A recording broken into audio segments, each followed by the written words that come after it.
पण जे आता मुंबई महानगरपालिका किंवा इतर जे निवडणुका झाल्या तर बरेचसे आपले पदाधिकाऱ्यांचे फोन आले, जनतेचे फोन आले मला की असं एक्झिट पोल दाखवले जातो की सरकारच्या बाजूने एवढं आणि आपले ठाकरे बंधूंच्या बाजूने एवढं.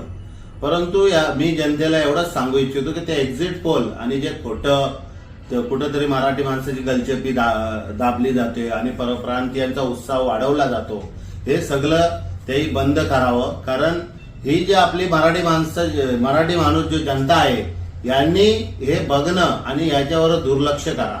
कारण विजय ठाकरे बंधूंचाच आहे, मुंबई महानगरपालिका ही ठाकरे बंधूंचीच आहे. कारण उद्या त्या ठिकाणी रिझल्ट हा वेगळा दिसेल, ठाकरे बंधूंच्या बाजून दिसेल. कारण मराठी माणसाने ज्या पद्धतीने जी सभा भरली होती त्या सभेच्या माध्यमातून आम्ही सांगू इच्छितो का हा विजय ठाकरे बंधूंचा आहे. फक्त ही माध्यमात दाखवतात, याच्यावर दुर्लक्ष करा.